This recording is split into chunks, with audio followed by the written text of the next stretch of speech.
Momento de conversar ahora con Melisa Jiménez Silva. Ella es vocera de la Unión de Centros de Estudiantes del Paraguay. Melisa, ¿cómo estás? Muy buenas noches, yo soy Melisa Jiménez, soy vocera de la Unión Nacional de Centros de Estudiantes del Paraguay. Soy del departamento del Guairá, de la ciudad de Villarrica. Un gusto poder estar con ustedes. Bueno, Melisa, contanos, a ver, la experiencia también como dirigente estudiantil y como estudiante de esta situación que vivimos actualmente en pandemia, con suspensión de clases, con actividad virtual. ¿Cómo se está desarrollando esto según lo que ustedes pueden ver como centro de estudiantes? Bueno, nosotros, por ejemplo, a lo largo de toda esta pandemia, iniciamos con paros virtuales porque nos dimos cuenta que muchos compañeros no pueden acceder a las clases virtuales. A través de esos paros virtuales pudimos conseguir lo que es la mesa técnica, ¿verdad? De trabajo con personas especializadas para poder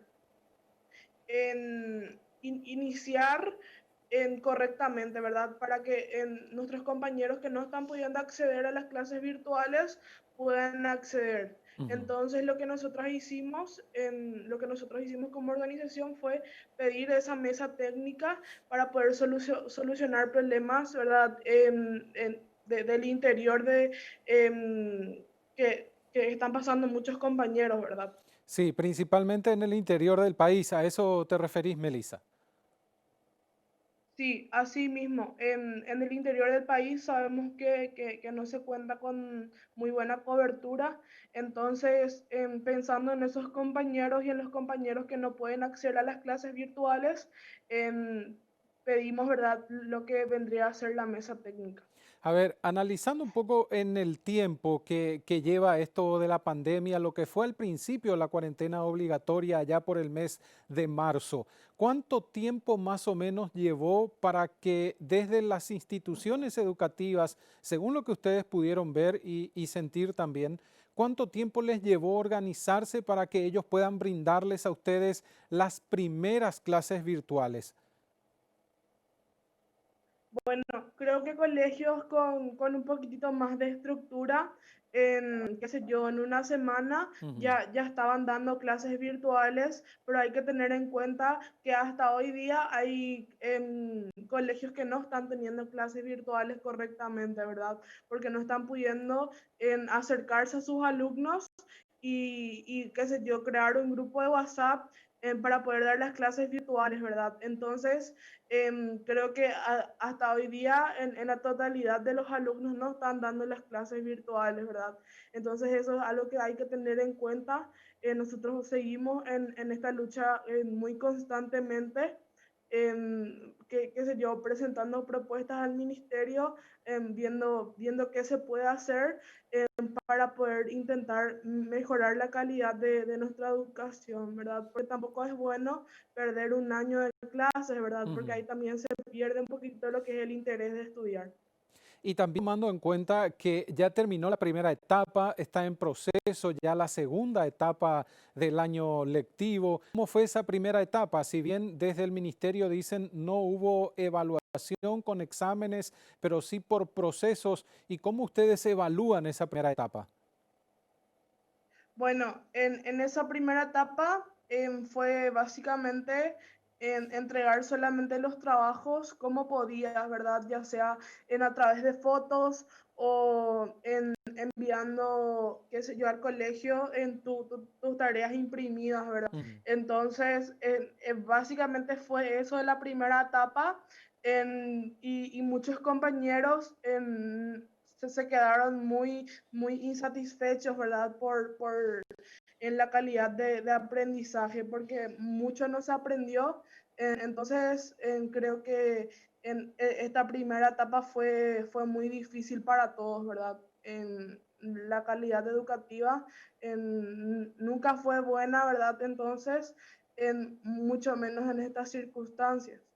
Sí, más complicado aún todavía. ¿Ustedes tienen información a nivel país relacionada a instituciones educativas, por ejemplo, en las capitales departamentales que sí están siguiendo en forma el cronograma o no, pero se dificulta mucho más en las comunidades alejadas de las principales ciudades, Melissa?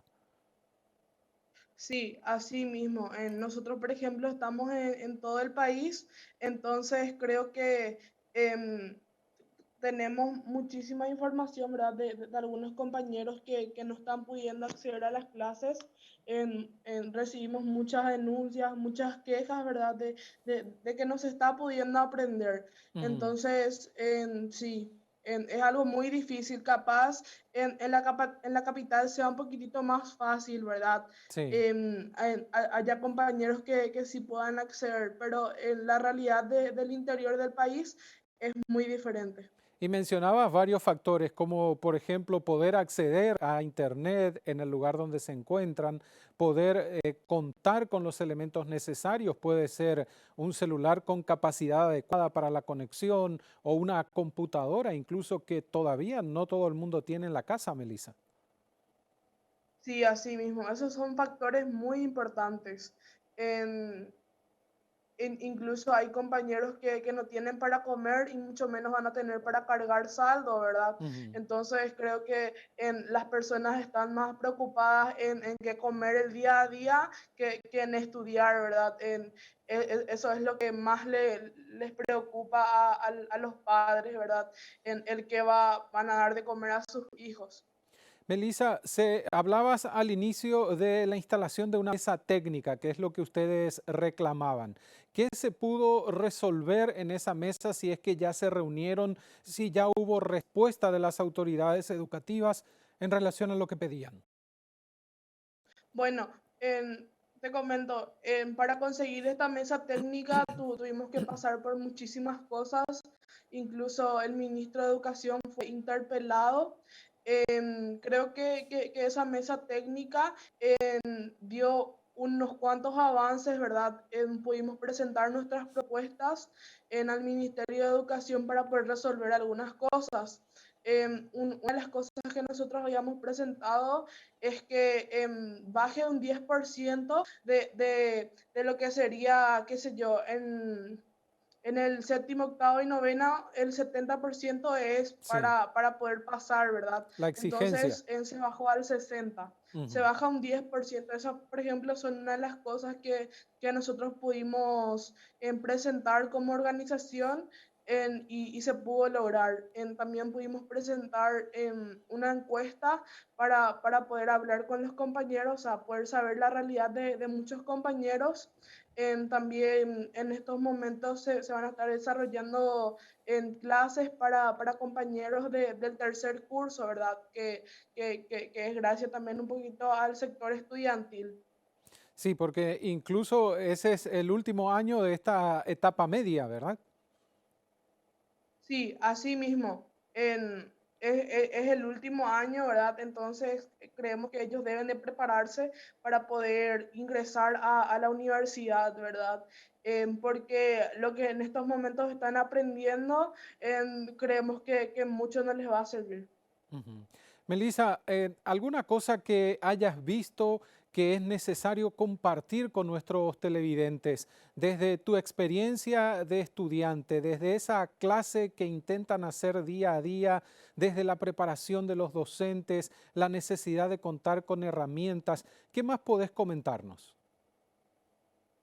Bueno, creo que lo más importante es que sigamos estudiando, ¿verdad? Sigamos luchando en todos juntos, sigamos insistiendo, ¿verdad? A nuestro Ministerio de Educación para que nos dé la educación de calidad que todos merecemos, ¿verdad? Porque la educación no es un privilegio, ¿verdad? Es un derecho. Entonces, creo que esos compañeros que capaz no tengan un celular o no tengan una computadora, que sigan, ¿verdad? Con las esperanzas de que en algún momento esto se pueda solucionar, ¿verdad? Que en algún momento incluso el Internet se pueda liberar para poder dar clases virtuales. Creo que nada más que enviar muchísimas fuerzas a esos compañeros y decirles que estoy muy comprometida con esta lucha para que ellos puedan seguir estudiando. Melissa, gracias por tu tiempo para Canal Pro. Muchísimas gracias a ustedes. Melissa Jiménez Silva con nosotros, vocera de la Unión de Centros de Estudiantes del Paraguay y también alumna de un colegio nacional, ustedes la escuchaban, de la zona de Villarrica en el departamento del Guairá. En los especiales de Pro Noticias seguimos analizando la educación en tiempos de pandemia. Situación actual de los estudiantes de nivel básico y medio. Cambian los procesos de educación y formación por el coronavirus.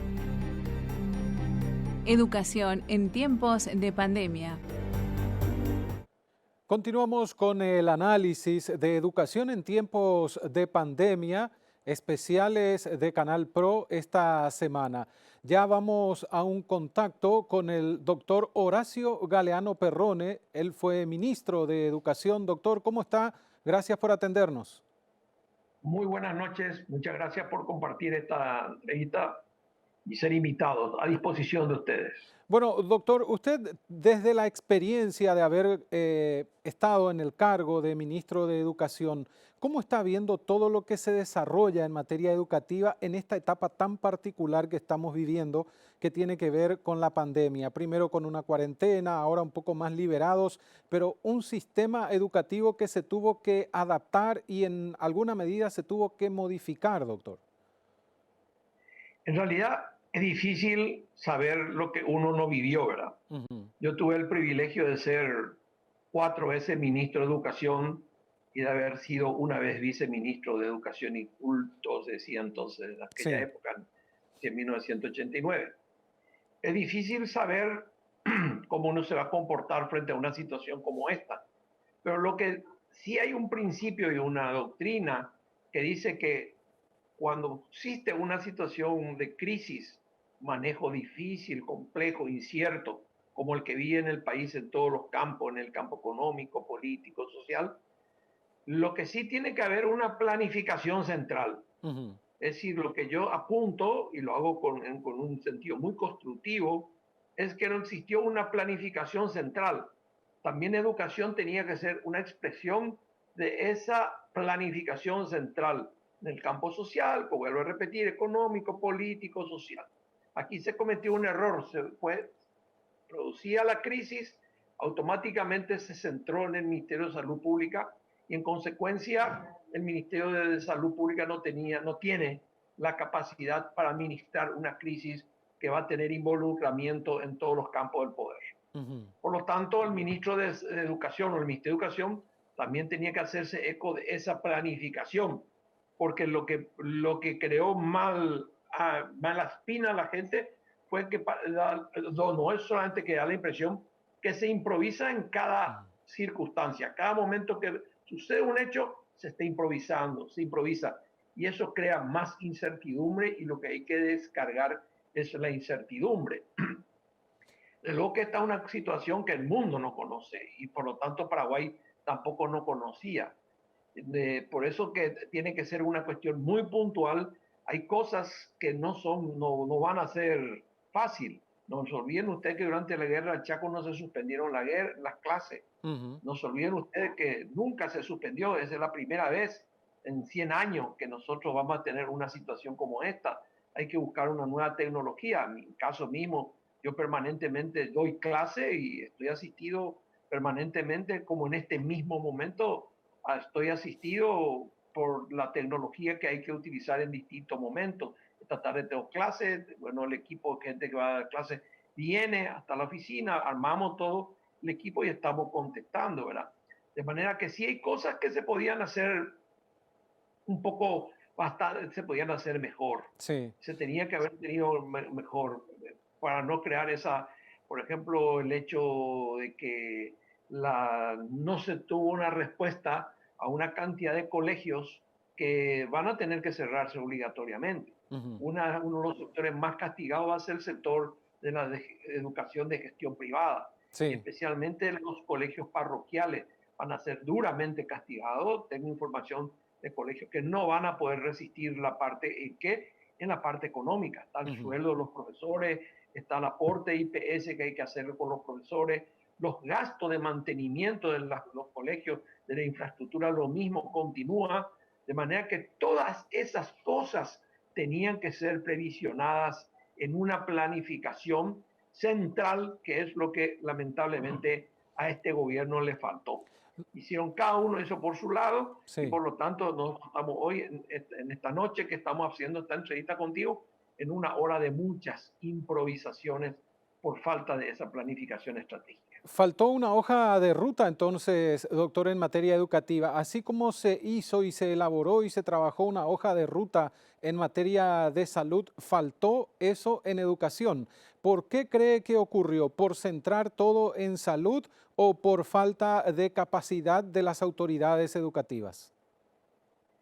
Primero que este es un tema que pasa un poco, no, yo tampoco no creo que la planificación en salud pública tiene una serie de críticas Sí. muy duras, ¿verdad? Muy duras. Nos sacrificaron económicamente, no sabemos cómo vamos a recuperarnos económicamente, sino que estas cuestiones no pueden quedar en manos solamente del ministro y de los viceministros de educación. Ujú. Esto tiene que venir un equipo en cada uno de los ministerios, en cada uno de los sectores, para poder configurar esa estrategia. Y eso es lo que no se sabe, porque yo no tengo más hijos en el colegio, tengo nietos, y me doy cuenta que no es fácil administrar la situación que hay en cada institución educativa. Hay lugares que se podían haber desarrollado perfectamente las clases, por ejemplo, en Alto Paraguay, ¿qué problema había de continuar las clases normalmente? Y creo que muchas veces el ministerio está muy lejos de la realidad. La conectividad no tienen todos, en Sí. primer lugar. Y hay lugares que pudo haber funcionado perfectamente el colegio en una situación semipresencial, porque el año que viene, en el mejor de los casos, si comienzan las clases, el chico que pasa de cuarto a quinto grado va a ser quinto grado muy debilitado, sin un cuarto grado fuerte, y sin habiendo perdido el hábito de asistir a clase, de no estar en contacto. Es una situación bastante delicada cuyas consecuencias vamos a ver en poco tiempo. Y eso se va a manifestar en toda la sociedad absolutamente, porque el tema que más golpea, lógicamente lo que más nos temoriza es la enfermedad, pero lo que más nos va a golpear es la cuestión económica. Ujú. Esa es la parte delicada y que va a repercutir naturalmente en el sector educativo. Y ahí es donde apunto, de que no hubo una centralización de esa planificación, y en consecuencia educación tuvo que hacer lo que ellos sabían hacer, cuando que esa planificación tenía que venir de un sector mucho macro, más grande, para poder concebir a la educación como una parte del problema que se iba a suscitar en la sociedad paraguaya. Ujú. Estamos de alguna manera perdiendo la oportunidad de generar algunos cambios importantes en materia educativa en tiempos de pandemia, porque a veces una circunstancia adversa también permite generar una situación mejor o producir un cambio. Usted hablaba, por ejemplo, de clases semipresenciales, compartirlas tal vez con procesos virtuales. ¿Estamos perdiendo esa oportunidad, doctor? Yo creo que sí, pero a mí me cuesta mucho criticarle a las autoridades del Ministerio de Educación, primero por el afecto y el cariño que le tengo a esta institución, ¿verdad? Y por otro lado, no, cuando uno no está en la situación, es difícil decir, eh, yo hubiera tenido otro tipo de control, otra forma de administrar esta situación, ¿verdad? Estar un poco más cerca de los alumnos, estar un poco más cerca de los profesores. Aquella frase que dijo, si no asiste no se le va a dar la merienda. Ujú. Con el maestro hay que tener mucha consideración. Necesitamos más reuniones con los sindicatos para poder tomar conciencia. De repente vemos que un sindicato dispara. Tendría que haber más coincidencia y más acuerdo en ese sector. Y lo mismo ocurrió en otros sectores. Más coincidencias para no estar disparando y para no crear más incertidumbre de la que tenemos. Ahora, realmente aprendieron una cantidad de cosas absolutamente nuevas que nadie sabía. En el mundo no sabían, no Sí. sabían en América Latina y en Paraguay tampoco no sabíamos.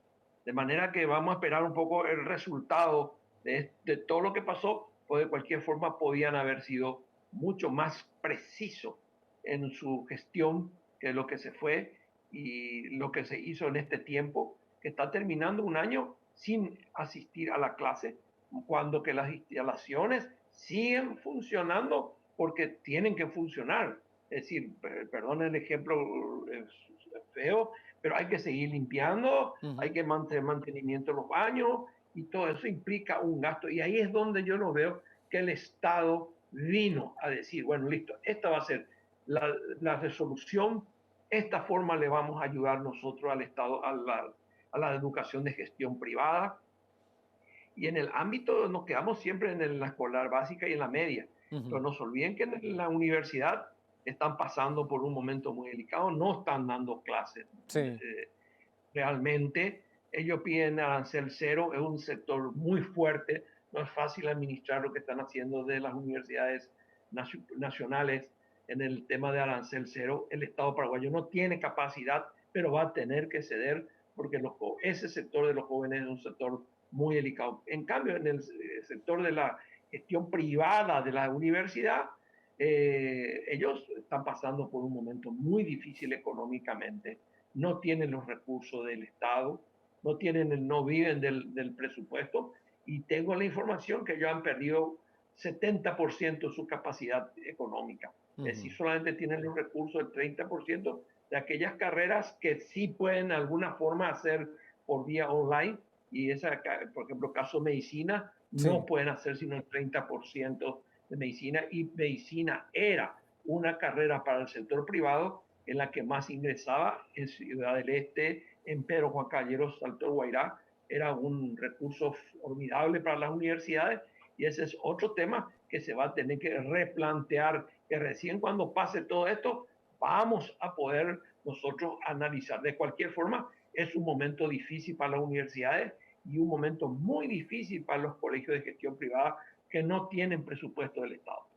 Doctor, la estructura educativa viene arrastrando problemas desde hace mucho tiempo. Usted, si bien los tiempos son distintos, usted lo mencionó al principio de la entrevista, pasaron los años, pasaron las décadas, usted tuvo oportunidad de estar dentro del sistema, trabajando y sirviendo al sistema, pero seguimos arrastrando problemas estructurales, repito, en materia educativa. ¿Esto se podría profundizar en este tiempo de pandemia? ¿Podríamos encontrarnos en una situación aún más complicada y difícil en la pospandemia en materia educativa? Creo que esta es la pregunta más interesante que ilustra más. Siempre a mí me pregunta por qué la educación está muy mal. Ujú. En primer lugar, la educación no es el sistema es la cultura. Ujú. Pero vamos a saltar ese debate. Resulta que siempre se les culpa a la educación que está mal y como la educación es sorda, muda, ciega, no puede defenderse, se va al patíbulo de la ignominia, al patíbulo para crucificarle, cuando que acá en todo este proceso de 30 años de libertad o de democracia, nosotros sufrimos una transformación muy grande en el campo social y en el campo económico. No se olviden ustedes que en este momento la mitad casi de la población vive en el Gran Asunción, entre Ñemby, Lambaré, San Antonio, Mariano Roque Alonso, Limpio, etcétera, etcétera. Tenemos aproximadamente 1.500 asentamientos y lógicamente que la educación tuvo que... ¿Quién improvisó todo eso? Ujú. Expulsado por la soja, expulsado por la ganadería, vinieron y se convirtieron en los ninini. Yo le agrego un nini más, ¿verdad? Que son ni trabajan ni estudian y son extraños totalmente a la cultura urbana. Ellos no son ni urbanos ni son rural, son motochorros muchos de ellos, son asaltantes, ladrones. Lamentablemente le estamos castigando y entonces eso se transfiere en el campo educativo. Primero se construye, esa es mi experiencia, quiero decirle también para recordarle más la opinión pública, las veces que yo llegué al ministerio llegué en una crisis profunda, yo no llegué en ningún momento en ninguna primavera. Yo le reemplacé en el año 91 al doctor Ángel Roberto Seifert, tras una crisis dentro del Partido Colorado.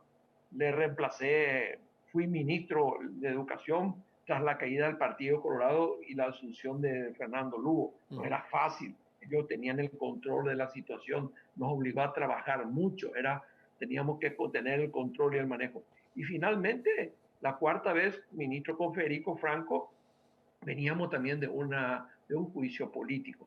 De manera que a mí me tienen que jugar por las veces que yo tuve que ir a apagar fuego y controlar situaciones de crisis muy difíciles.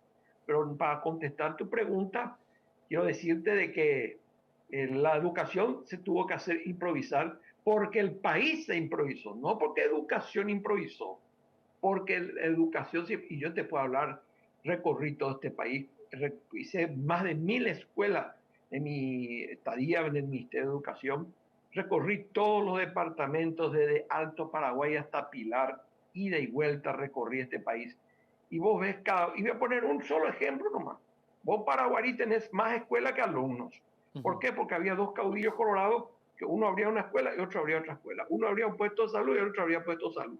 Entonces nosotros somos producto de esta difícil y compleja vida de la política paraguaya, que después cuando se agrega esta complejidad también el Partido Liberal también tenía sus cupos, y en la concepción que se tiene en el interior de la República con respecto a la educación es que es un cuoteo político, político guión partidario. Sí. ¿No? Si hubiera sido político hubiera sido bueno, pero entonces vos tenés que luchar contra el gobernador, contra el intendente. No te das cuenta que se envió la plata de Fonacide, que también ese decreto, esa ley lleva mi firma cuando nosotros derivamos esa plata a las gobernaciones.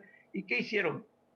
No rindieron cuenta, administraron mal los fondos, se hizo un trabajo político partidario, no fue destinada correctamente a la educación ese tema, así que no era problema de dinero. Y acá viene un debate bastante difícil, porque nosotros decimos, bueno, tenemos que tener una sociedad maravillosa como Singapur. A mí suelen decirme, ¿verdad? Yo aprovecho esta noche para decirte, si el ejemplo de Singapur no nos sirve a nosotros. Singapur llegó a eso después que fusiló y mató a mucha gente y a los delincuentes se les persiguió. Se hizo una racia política feroz y entonces sí se pudo instalar un modelo cuando se controló. Y aquí vale el ejemplo histórico nuestro. Nosotros bajo el gobierno del doctor Gaspar Rodríguez Francia no teníamos analfabetos, había la merienda escolar, de ahí viene la palabra maestra vaca, porque la maestra tenía su vaca, ordeñaba la vaca y ahí venía, en la escuela era la casa de la maestra.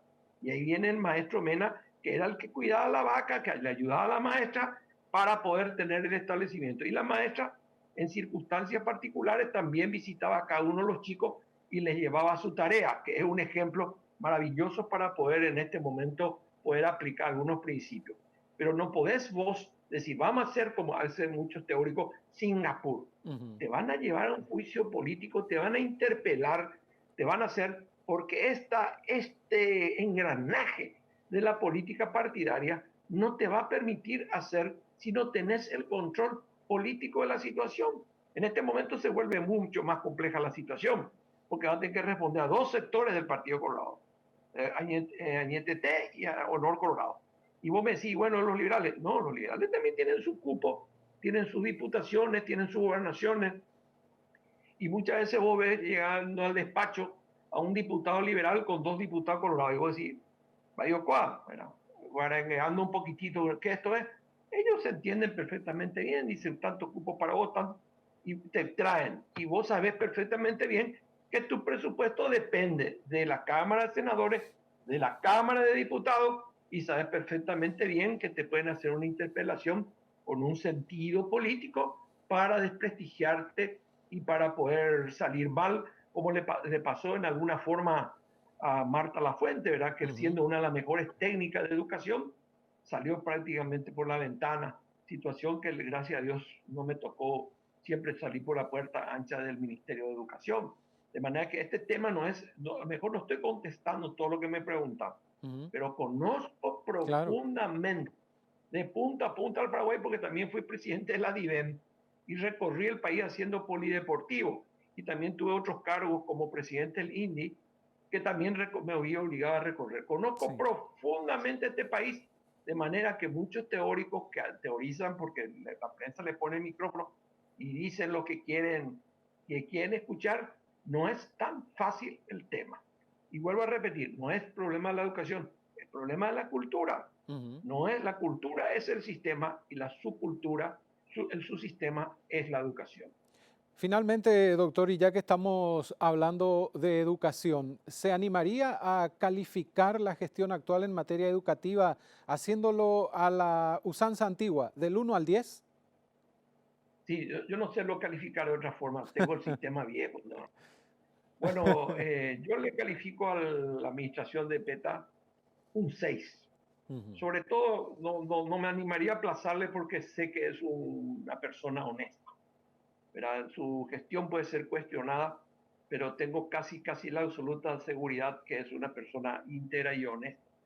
Por tanto, las otras cosas, como tomé muchos exámenes en mi vida, 50 años de docencia, no me animo a ponerle una nota menos a mi querido amigo por su integridad, su honestidad, pero no estamos bien. Yo voy por una calificación de 6 con absoluto sentido de paraguayidad. Doctor, gracias por el tiempo y la entrevista. Muy amable y gracias a usted por la gentileza. Horacio Galeano Perrone con nosotros analizando el tema de esta semana, educación en tiempos de pandemia. Ya lo escuchaban, fue varias veces ministro de Educación. En los especiales de ProNoticias seguimos analizando la educación en tiempos de pandemia. Situación actual de los estudiantes de nivel básico y medio. Cambian los procesos de educación y formación por el coronavirus. Educación en tiempos de pandemia. Y con esto culminamos el especial de esta semana de ProNoticias, Educación en tiempos de pandemia. Los esperamos la próxima semana con otra emisión. Gracias por acompañarnos. Que descansen.